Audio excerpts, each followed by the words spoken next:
an African-American kid who is a semi-professional editor of a website that is identical to Wikipedia in every way, except that it's called On Dictionary.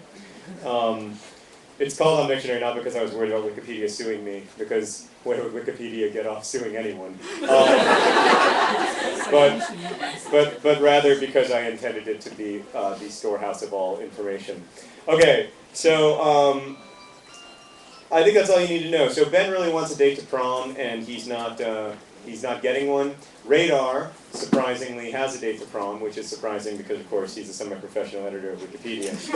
And so now Q and Ben are meeting Radar's sort of girlfriend for the first time, this girl named Angela, and that's what I'm going to read, I think.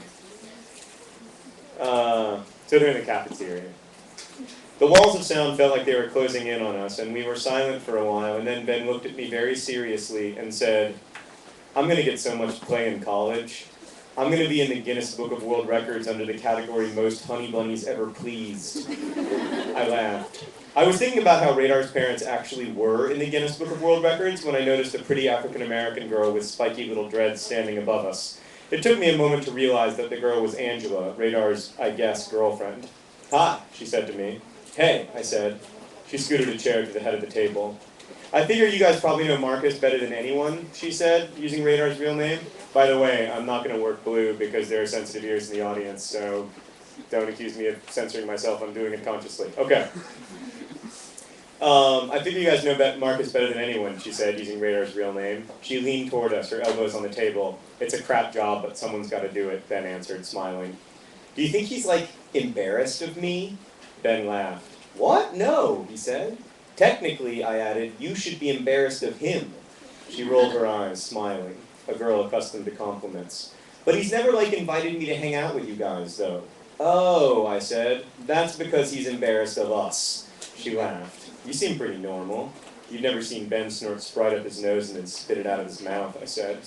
"But really, you wouldn't worry? I mean, we've been dating for 5 weeks and he's never even taken me to his house." Ben and I exchanged a knowing glance, and I scrunched up my face to suppress laughter.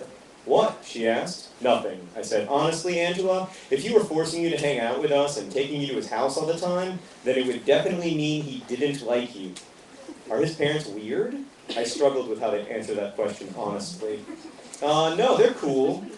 They're just kind of overprotective, I guess." "Yeah, overprotective," Ben added a little too quickly. She smiled and then got up, saying she had to go say hi to someone before lunch was over. Ben waited until she was gone to say anything. "That girl is awesome," Ben said. "I know," I answered. "I wonder if we can replace Radar with her."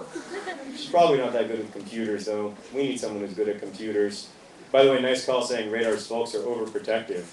"Well, it's not my place to tell her," I said.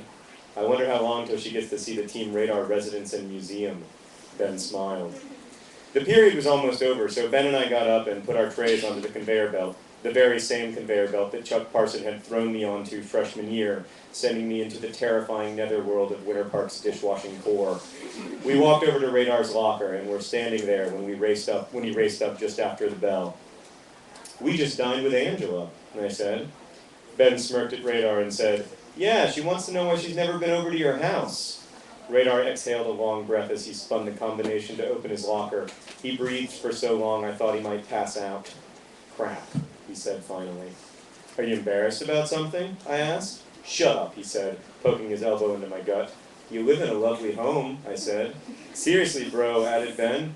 "She's a nice girl. I don't see why you can't introduce her to your parents and show her Casa Radar." Radar threw his books into his locker and shut it. The din of conversation around us quieted just a bit as he turned his eyes toward the heavens and shouted, "It is not my fault that my parents own the world's largest collection of Black Santas." I heard Radar say the world's largest collection of Black Santas probably 1,000 times in my life, and it never became any less funny to me. But he wasn't kidding.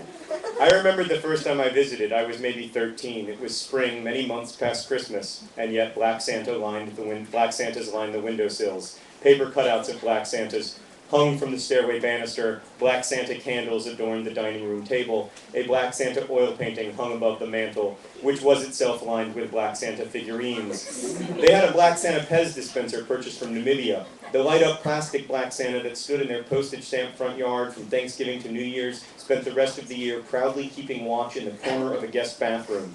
a bathroom with homemade black Santa wallpaper created with paint and a Santa-shaped sponge. In every room except Radar's, their home was awash in black Santadom, plaster and plastic and marble and clay and wood and resin and cloth.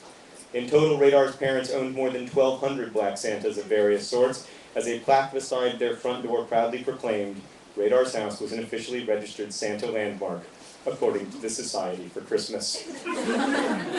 You just gotta tell her, man, I said. You just gotta say, Angela, I really like you, but there's something you need to know. When we go to my house to hook up, we will be watched by the 2,400 eyes of 1,200 black Santas. Radar ran a hand through his buzz cut and shook his head. Yeah, I don't think I'll put it exactly like that, but I'll deal with it. And that's what I'm going to read today. So that's from the first chapter of his Thank you. And it nicely dovetails, because I picked it for a reason, with what I want to talk about tonight before I take your many fascinating questions, Question Tuesday style. That is this. So I went to Vero Beach today. I flew into Melbourne last night and got into Vero Beach about 1 o'clock in the morning and stayed at Gloria Stefan's hotel. I mean, she wasn't there, but she owns it apparently. And then I got up in the morning and I went to Vero Beach High School and I spoke to students there, some of whom were nerd fighters. Some of those nerd fighters gave me this shirt. These are the three things I love the most: sushi, country music, and Nintendo. It's true. It's on my website. They took it straight from my biography.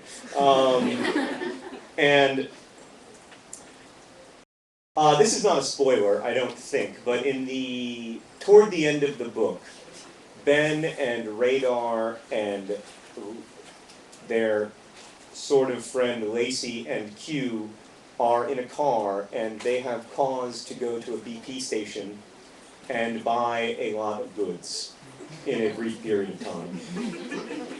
And they buy Starbursts, and they buy Snickers bars, and they buy Go Fast nutrition bars, and they buy Bluefin, this energy drink, and many other things.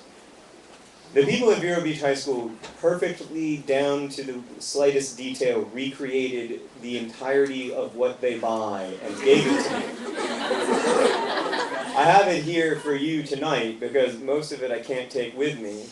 So the energy drinks and the Mountain Dew, which of course can't go on the plane because terrorism. Because as you know, I'm traveling for 34 days with a carry-on bag, and that is not a joke. You never need to check luggage, ever. I could live in that thing for a year. Yeah. It's $15. I'm not going to pay $15. Anyway, off topic. So then I poured it all out once I got to the hotel in Miami. I poured it all out on the bed because I was video blogging about it. Man, I lost my camcorder, so I have to use this thing to video blog. It's very uncomfortable. But so I poured it all out, and I was videotaping it, and it occurred to me how strange and wonderful it is for this thing that I imagined to have become real. This thing that I imagined sitting in my basement or sitting in my apartment in New York City to have become real 3 years later in a hotel room in Miami. This, it seemed to me, is sort of the miracle of stories, but particularly stories that we write down, is that what we imagine does kind of become real. And this dovetails nicely with the Black Santas, because, I mean, obviously I want you to laugh. I'm glad that you laughed. But at the same time, I'm not kidding. It's a little bit weird that Santa's white. Like, why is Santa white? I asked this question the other day, and someone said because he lives at the North Pole. And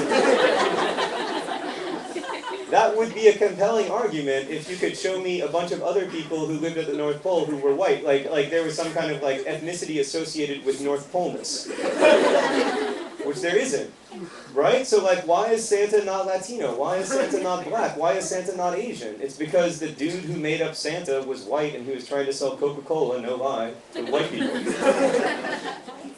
It's true. That's how Santa got made up. It was in a Coca-Cola ad.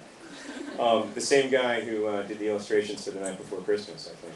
Right? Is that right?